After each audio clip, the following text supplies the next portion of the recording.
Ladies and gentlemen, welcome to show 152 with the Hippie Pastor. You truly and totally dedicated to tell you the truth about the words of Jesus and its interpretation, its correct interpretation, contrary to the way we've been brainwashed since we were tiny tots about religion and Christianity, when Jesus Christ was completely the opposite. Jesus Christ was not a religious man, he was a spiritual man, sort of like Buddha. That's why we not only read the Bible here in this show, I'm a serious studious of the Bible, so like a theologian, but we also study the words of Buddha. We're not racist or prejudiced here, okay? We believe in the real religion of love, and that's the religion that Jesus Christ came to teach us. Don't mind me? And this flag is not what you think it is. It's the flag of the Incas, of the Taiwan-Tinsuyo Empire, the Incas. Okay, let us commence now with the quote of today. The quote of today, let's see if we can guess this marvelous author, very observant person who wrote this quote from the deepness of his heart. Here he goes. They observe you, they criticize you, they envy you, and in the end, they imitate you. Some people, when they criticize, they just do it because they're envy. That's why they do it. They're envious. Who said it? No, not me. No, not the dog. It was written by the fabulous, illustrious, inspired man of, he was an outcast of society, as yours truly. His name is Pablo Escobar Gaviria. Some people consider him an evil person. Some people consider him a sort of a Robin Hood who fed the poor people of Medellin, Colombia when they needed an extra plate of food. Ladies and gentlemen, as you may have observed the title of this show, yes, I am in the country of my late father. I've been here now, I've been on and off, but I've been here a lot, actually. I have dual citizenship. I wasn't born in this land, but my late father was. And I don't even know. I've been here like 5 years consecutive thanks to the pandemic, because I was about to leave right before the pandemic. And I gotta be honest, I've learned to hate this country. I ain't kidding you. It's a sad thing. I never thought I would hate a country so much, but it's not so much the food. It's not about the landscape. It's about 70% of the people. There's just something wrong. There's something wrong with them, man. I mean, they can't live in peace, and they can't let you live in peace. So I'm just saying, I'm trying to find a way out, like a trapped rat. After all, we're all rats trapped in a box looking for a piece of cheese. But I can't stand this place. But I guess God has me here for some kind of punishment or sin I may have committed in a previous lifetime. I ain't bullshitting.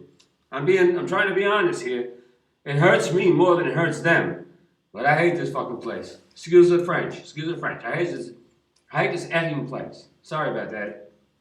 Okay, ladies and gentlemen, let's dive right into the true interpretation of the words of Jesus to enlighten your path, to bring light to your soul. I don't care what country you're from. And here we go. As you may know, we're in Matthew. We're really going slow here, man. I've been like on an extended vacation. I can't stand this place. Okay, so this is Matthew 25, and we're on verse 14. Here goes Jesus. For the kingdom of heaven is as a man traveling into a far country, who called his own servants and delivered unto them his goods. Okay? And unto one he gave 5 talents, to another 2, and to another 1. To every man according to his several ability, and straightway took his journey. Then he that had received the 5 talents went and traded with the same, and made them other 5 talents. And likewise he that had received 2, he also gained other 2. Right? But he that had received 1 went and digged in the earth and hid his Lord's money. After a long time, the Lord of those servants cometh and reckoneth with them. And so he that had received the 5 talents came and brought other 5 talents, saying, Lord, thou deliverest unto me 5 talents, and behold, I have gained beside them 5 talents more. His Lord said unto him, Well done, thou good and faithful servant. Thou hast been faithful over a few things. I will make thee ruler over many things. Enter thou into the joy of thy Lord. He also that had received 2 talents came and said, Lord, thou deliverest unto me 2 talents. Behold, I have gained 2 other talents beside them. We read the King James Version here in case if you don't like it, there's a door. We're not into these new watered down versions, that they come up with, The King James original version, has the poetic Shakespearean beauty about it. And if you cry about it, I can't understand. Well, you better culture yourself because this is the word English was in its purest form. Okay, don't get me started. Okay, very good. I will make thee ruler over many things. Enter thou into the joy of thy Lord.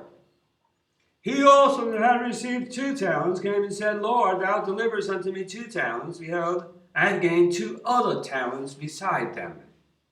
His Lord said unto him, Well done, good and faithful servant. Thou hast been faithful over a few things. I will make thee ruler over many things. Enter thou into the joy of thy Lord. That's paradise.